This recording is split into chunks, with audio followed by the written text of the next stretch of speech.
이 시간 저희들에게 주신 하나님의 말씀은 호세아서 1장 8절부터 10절까지입니다.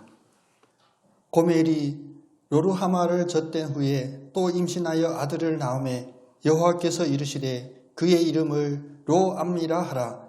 너희는 내 백성이 아니요 나는 너희 하나님이 되지 아니할 것임이니라.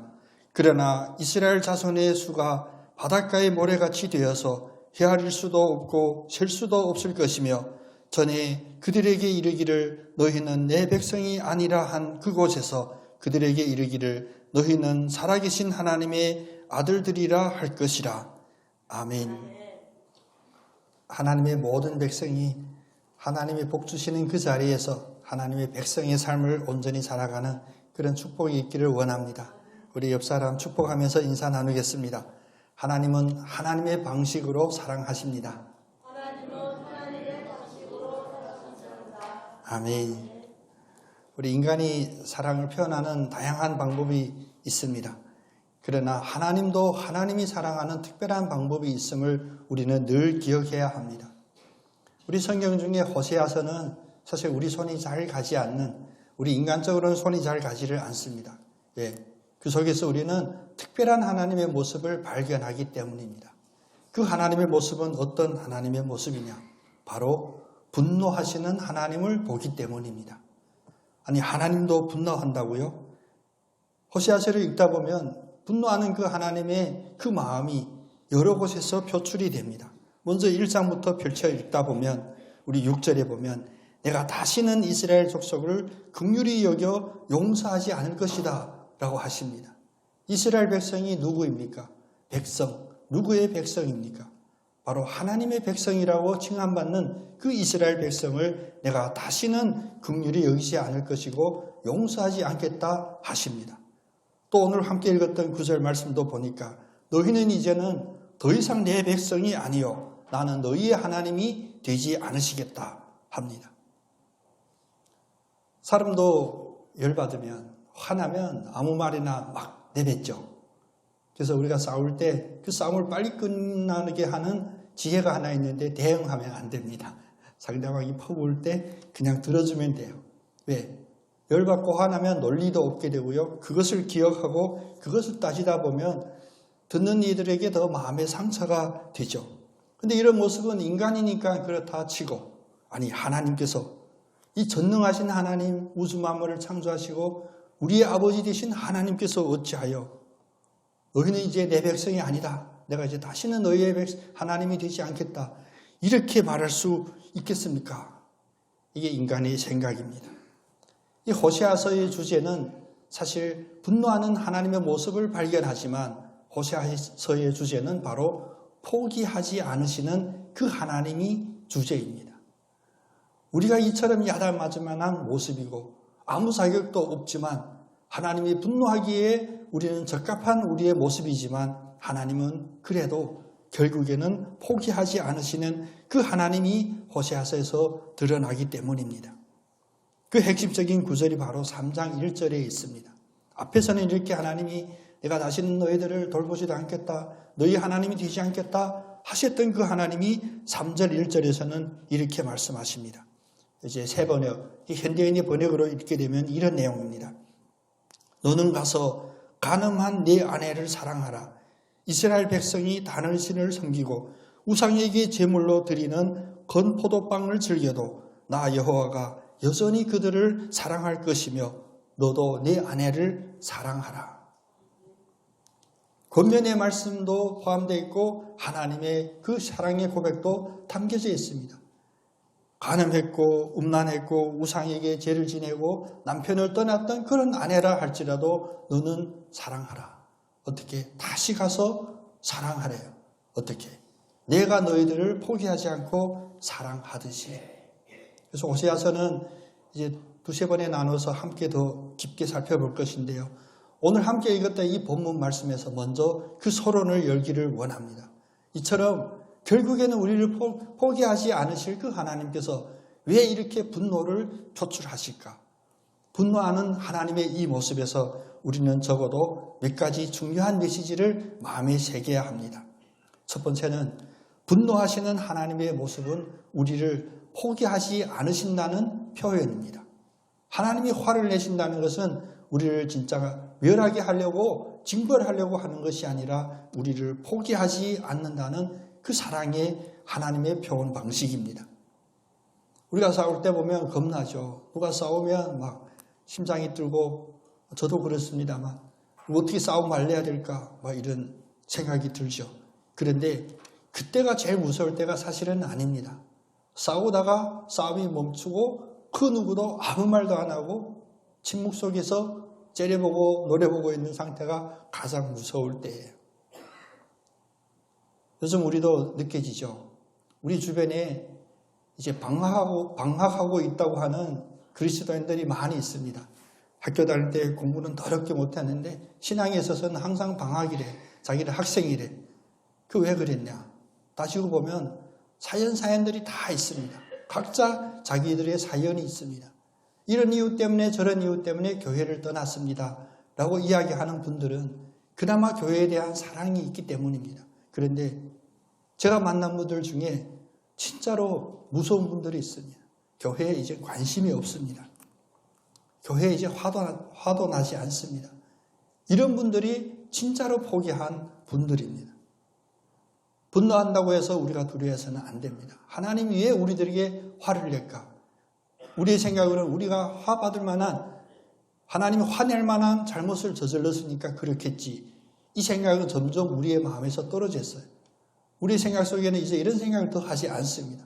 그럼에도 이 분노하는 하나님을 바라볼 때 우리의 마음판에 잊지 않고 기억해야 될 그 메시지는 뭐냐? 하나님은 바로 우리를 포기하지 않으시는 하나님의 그 사랑을 이렇게 분노함으로 우리들에게 표현하신다는 것입니다. 무서운 선언을 하죠. 나는 더 이상 너희들의 하나님이 되지 않겠다. 여기서 호세아서가 끝난다면, 9절로 끝난다면 호세아서는 우리들에게 진짜 무서운 하나님의 말씀입니다. 그런데 이렇게 무서운 선언을 하고 나서도 침묵하거나 그냥 방관하거나 아예 우리를 포기하고 거들떠보지 않는 그런 하나님이 아니라 바로 10절에 이르죠.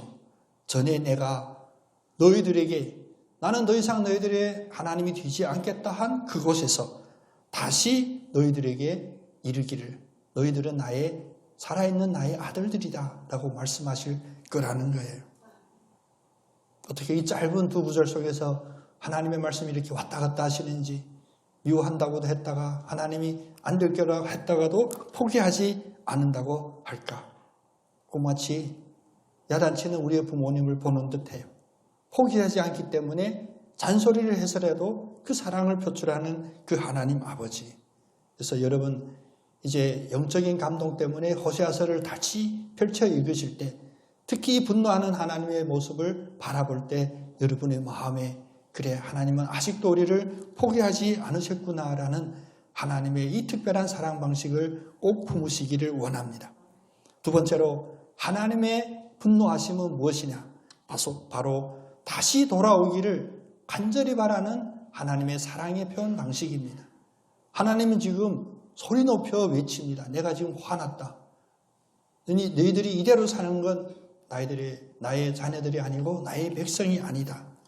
왜 이렇게 소리 외쳐 이 분노함을 표출할까요? 사실 우리의 삶을 돌아보면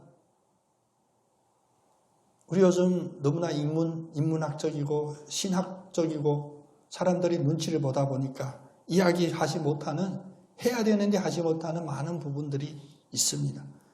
아마 제 모습도 그런 모습일 수도 있습니다. 기분 나빠할까 봐. 그러나 우리가 겪는 많은 일들 중에 그 깊이를 자세히 들여다보면, 특별히 영적인 눈으로 들여다보면 우리가 하나님의 길이 아닌 세상의 길, 내 중심의 길, 갓길로 빠졌다가 당하는 징계들이 분명히 있습니다. 모든 일을 징계라고 이야기할 수는 없습니다만 그것은 우리의 영적인 성찰력이 필요합니다. 이렇게 치이고 저렇게 매맞고 아프고 지쳐있고 쓰러지고 있는 그런 과정에 있는 분들에게 우리는 중보기도 할 때 마음이 아프죠. 왜 이렇게 또 아픈 일이 있을까? 왜 또 저렇게 아프면 낫지를 않을까? 그러나 이것이 하나님이 주장하신다고 한다면 오늘 분노하시는 하나님 앞에서 분노하시는 하나님이라는 이 메시지 앞에서 우리가 진정으로 영적인 위로를 받고 소망을 얻고 담대하기를 원합니다. 이 분노하시는 하나님의 이 속성을 알지 못하면 우리가 누군가를 위하여 중보 기도할 때 너무나 피상적이고 인간적인 기도할 수 있습니다. 괜찮을까요? 빨리 낫기를 기도할게요.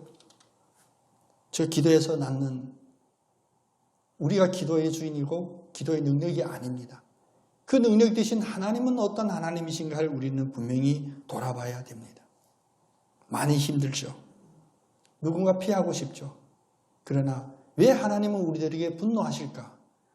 우리를 완전히 진멸하시려고, 아예 싹을 자르시려고 분노하시는 하나님이라면 우리가 느끼기 전에 이미 사라졌을 것입니다. 그런데 아닙니다. 우리가 매 맞고 아파하고 쓰러지고 있는 이 모든 과정 속에 하나님의 그 간절한 부르짖음이 우리의 귀에 들리기를 원합니다.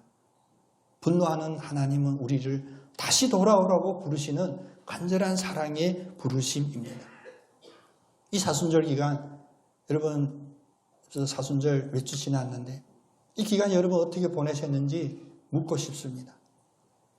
우리의 지나온 역사적으로 전통적으로 습관적으로 믿었던 사순절은 십자가에 달려서 매 맞고 피 흘리시는 그 예수님만 보면서 감동해요. 예수님 얼마나 아프셨을까. 저도 이 사순절 묵상하며 기도 시간 보내며 찬송들을 찾다 보니까 그런 찬송이 의외로 많이 있어요. 그러나 예수님이 아파하고 피 흘리는 것 마음 아파하는, 그래서 눈물 흘리는, 아닙니다. 사순절 기간에는 예수님의 매 맞고 아파하는 것만 보는 것이 아니라 그렇게 매 맞고 아파하시고 손등에는 커다란 못자국이 박혔고 그 못자국에서 피가 흘리는 그 손으로 우리를 어루만져 주시고 우리 손을 잡고 있으신 그 손을 보셔야 됩니다. 그렇게 아파서도 거기서 끝난 것이 아니라 하나님은 우리에게 그 손으로 위로해 주시고 부축해 주고 힘을 주려고 하시는 그 사랑의 하나님을 보셔야 됩니다. 이런 영적인 눈이 열리기를 원합니다. 너무 1차원적으로 우리의 감정대로 판단하는 그런 것들이 아니라 심지어 오늘 분노하시는 이 하나님 앞에서 또 그 분노가 우리들에게 임했을 때 있는 이런저런 우리가 불편한 일들 속에서 하나님이 돌아오라고 부르시는 그 사랑의 부르짖음을 영적인 귀로 온전히 듣기를 원합니다. 하나님은 결코 우리를 버리셨기 때문에 징계하는 것이 아닙니다. 우리가 잘 알고 있는 히브리서 12장 8절은 뭐라고 말씀하십니까? 징계는 다 받는 거군을 너희에게 없으면 사생자요 친아들이 아니니라. 아멘 한 분도 없을 줄 제가 예상했습니다. 징계면 아멘하기 쉽지 않죠. 징계는 누구나 다 받는다 했어요. 혹시 이 자리에 나는 징계받은 게 없는데요. 큰일 났습니다. 그는 사생자요 하나님의 친아들이 아닙니다. 혹시 지금 내가 겪는 어려움 때문에 아파하시고 지치신 분 계십니까? 그 아픔이 분노하신 하나님이 주신 사랑의 특별한 방법이라고 생각할 때 그래, 이 아픔 속에서 내가 다시 한번 확인했네. 나는 하나님의 친아들이요 하나님의 사랑하는 아들이구나. 그래서 신학적으로는 징계가 없는 것, 그것보다 더 무서운 징계가 없습니다. 가장 큰 징계는 아무 징계도 하지 않는다는 것입니다.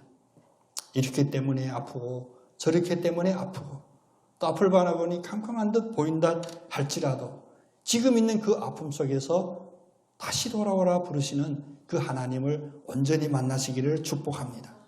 세 번째는 분노하는 하나님에게서 우리는 무엇을 보아야 되냐?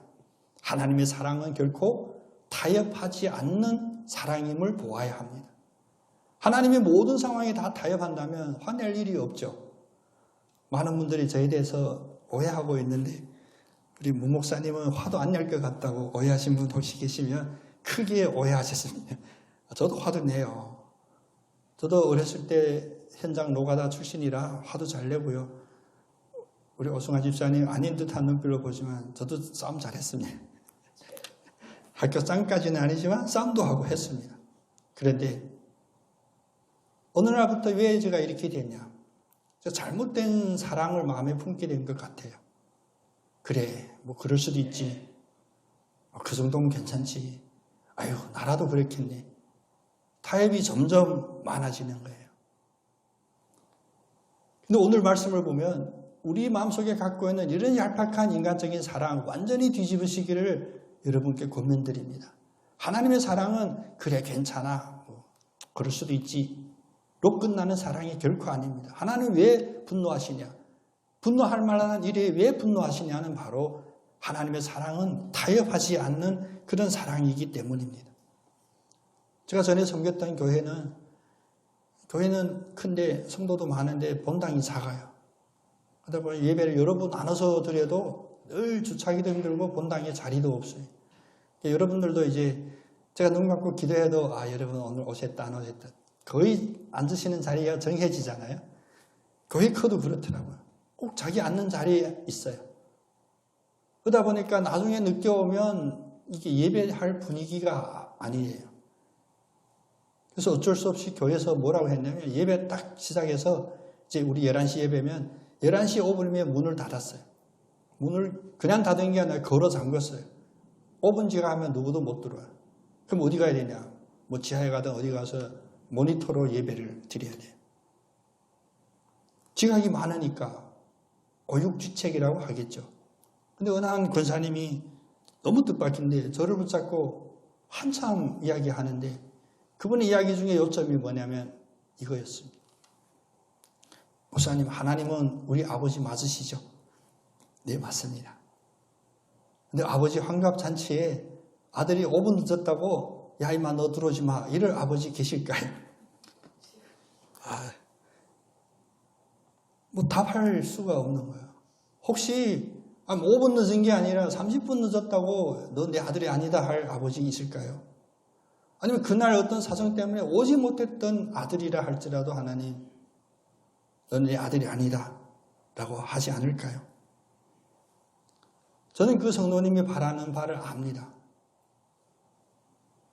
우리의 삶 속에 여러 가지 사정이 다 있죠. 그건 각자가 아는 사정, 하나님이 아는 사정입니다. 그런데 이것을 제3자가 누군가가 이야기하기 시작하면 이것은 다른 문제로 와전이 되거든요. 예를 들면 예배에 빠졌어요. 왜 빠졌는지 사정은 그가 알고 하나님이 아십니다. 목사인 저도 모르고 그 누구도 모릅니다. 그런데 집사가 돼가지고 신앙생활 한 지 몇 년인데 예배를 빠져? 이러면 이것은 다른 상황으로 와전이 되는 거예요. 근데 그가 와서 우선 예배 그렇게 가고 싶은데 오다가 차 막히고 있어서는 안 되겠죠. 오다 또 이런저런 일 때문에 예배 늦었습니다 라고 할 수도 있죠.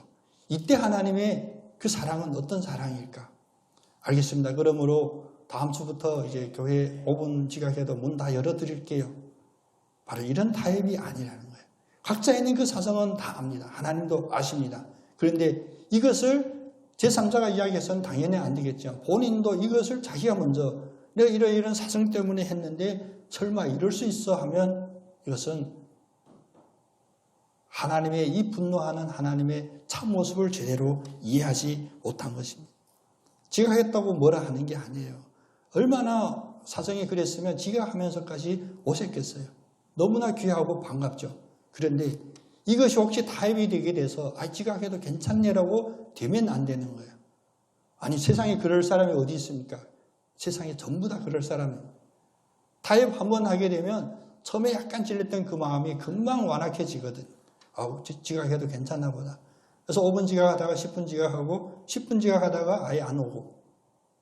하나님의 분노하심 속에는 바로 이것입니다.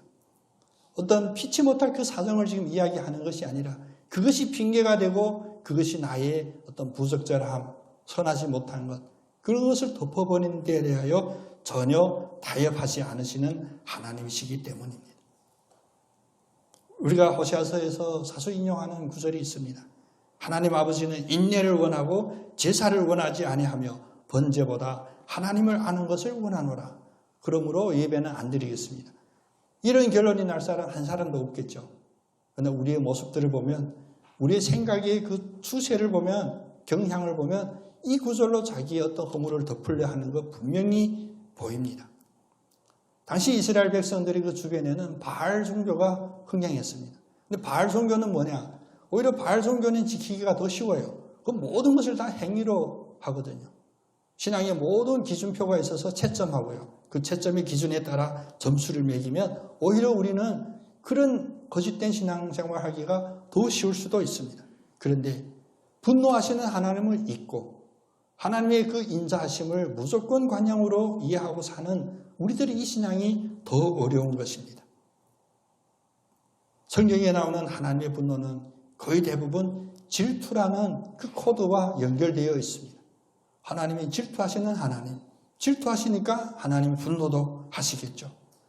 호세아서도 마찬가지입니다. 2장에 가보면 16절 17절에 보면 여호와께서 이르시기에 그날에 내가 나를 내 남편이라 일컫고 다시는 내 바알이라 일컫지 아니하리라. 내가 바알의 이름을 그의 입에서 제거하여 다시는 그의 이름을 기억하며 부르는 일이 없게 하리라. 질투하시는 하나님. 나를 부를 때 내 남편이라 부르기를 원한다. 그 바알이라고 부르는 네 남편이거든. 십계명을 주시면서 하나님이 주셨던 그 또 다른 말씀이 있습니다. 십계명 이 10가지는 하지 말라라고 하죠. 왜 그것을 하지 말라고 하냐면 하나님은 바로 질투하시는 하나님이시기 때문입니다. 출애굽기 20장 5절에 보면 그들에게 우상들에게 절하지도 말며 우상들을 섬기지도 말라. 나 내 하나님 여호와는 질투하는 하나님인즉. 우리의 모든 신앙생활이 생명력이 있고 우리가 답답하고 왜 기도를 이렇게 길게 해도 오래 해도 응답되지 않는가 하는 이런 모든 문제들이 오늘 분노하시는 하나님, 질투하시는 하나님, 그러나 끝까지 포기하지 않는 그 하나님이라는 이 복되고 강력한 메시지 안에서 다 응답되고 해결되기를 간절히 원합니다. 그냥 물러터진 하나님, 아무래도 괜찮은 하나님, 내 모든 사정을 다 품어주시는 하나님, 그렇게 사신다고 결단하면 누구도 말릴 수가 없습니다. 그러나 그 결과는 무엇이냐? 분노하시는 하나님 기억하시기를 원합니다. 질투하시는 하나님 늘 인식하시기를 원합니다. 이제 이 분노하시는 하나님, 질투하시는 하나님을 우리가 인식하게 된다면 우리들에게는 적어도 다음과 같은 균형이 이루어지는 축복이 있을 겁니다. 분노하시는 하나님을 기억하면 첫 번째는 바로 삶 속에서 하나님의 분노하심을 인식하기 때문에 나의 일거일동, 모든 하는 행위에 있어서 습관대로, 마음대로 편하게 생각 없이 하지 않을 것입니다. 오늘날 우리가 저지르는 가장 큰 잘못은 무엇이냐? 하나님에 대해서는 무감각하지만 세상의 모든 것에 대하여 너무나 감각이 살아있는 것, 그것이 가장 큰 잘못입니다. 저 사람이 나를 어떻게 볼까? 남들이 나를 뭐라고 할까? 그것 때문에 우리의 삶이 꼬여지고 무너지는 것 너무나 많이 있습니다. 그러나 그런 상황에서 오히려 하나님은 나를 어떻게 보실까에 대하여 전혀 무감각한 우리의 그런 삶. 우리의 삶 속에서 누구에게 가장 민감한지 다시 정립하는 그런 사순절 기간 되기를 원합니다. 세상 사람이 뭐라 할지라도 하나님만 의식하겠습니다. 왜? 그 하나님은 사랑의 하나님이시지만 특별한 방법으로 사랑하시는 하나님, 분노하시고 질투하시는 그 하나님의 사랑. 좀 논리가 안 맞는 듯 하지만 이것은 분명한 성경이 우리에게 가르치는 메시지입니다. 그 분노하시는 하나님을 인식함으로 우리의 삶의 모든 과정 자리 시간마다 하나님을 인식하는 삶의 균형을 다시 되찾기를 원합니다.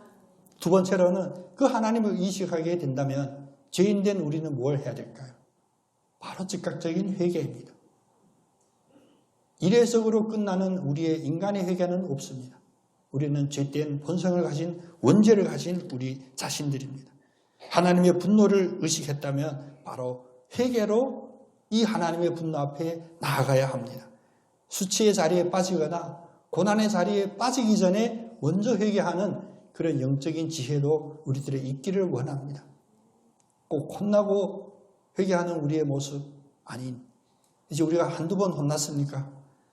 우리 신앙생활이 길수록 우리가 받은 것 축복뿐만 아니라 그 축복이 이렇게 징계라는 거 하는 하나님의 특별한 사랑 방식으로 보상된 그런 축복도 받았잖아요. 아플 때도 있었습니다. 넘어질 때도 있었습니다. 이제 더 이상 넘어지거나 아프지 않게 먼저 하나님 아버지를 의식하면서 회개의 자리로 나가는, 그래서 십자가 앞에서는 세상에는 부끄럽지만 그 앞에서는 전혀 부끄럽지 않게 우리 자신을 그냥 발가벗은 그대로 드리는 우리의 참신앙이 회복되기를 원합니다. 이것이 균형이 이루어져야, 이 영적인 두 가지가 무게를 가져야 우리가 지금 이 세상 얼마나 혼란합니까? 얼마나 더럽습니까? 얼마나 유혹이 많습니까? 이런 세상 속에서 우리의 중심추를 정확히 붙잡고 있을 수가 있습니다. 오늘 말씀 중에서 우리 함께 언급하지 못했던 한 구절이 있죠. 바로 여호와께서 아들을 낳았는데 누구냐? 이 가늠한 여인의 아들을 낳았는데 그 이름을 로암미라 불러라. 로암미가 무슨 뜻이냐면 나는 이제 더 이상 너희 하나님이 아니다라는 뜻이야. 로가 아니다 이거예요. 그러니까 나는 하나님이 너희 하나님이 아니다라는 이런 이름을 지어라 하신 그 하나님께서 약속하십니다. 분노하시는 하나님께서 오늘 그 하나님 앞에 진정으로 하나님의 사랑을, 특별한 사랑의 방식을 믿고 의지하며 나가고자 하는 우리들에게 약속하십니다. 전에 내가 내 백성이 아니라고 말했던 바로 그 자리에서 다시 너희들에게 이르기를 너희는 살아계신 하나님의 아들이라 할 것이라. 오늘도 이 약속의 말씀을 붙잡으시고 사순절 기간 그리스도의 피 묻은 십자가를 묵상할 때 우리가 참으로 두려워할 것은 하나님이고 세상의 그 무엇도 우리를 두렵게 할 수 없다고 하는 그 참 믿음의 고백으로 승리하시고 자유하시는 우리 모두 되기를 간절히 소원합니다. 기도하겠습니다.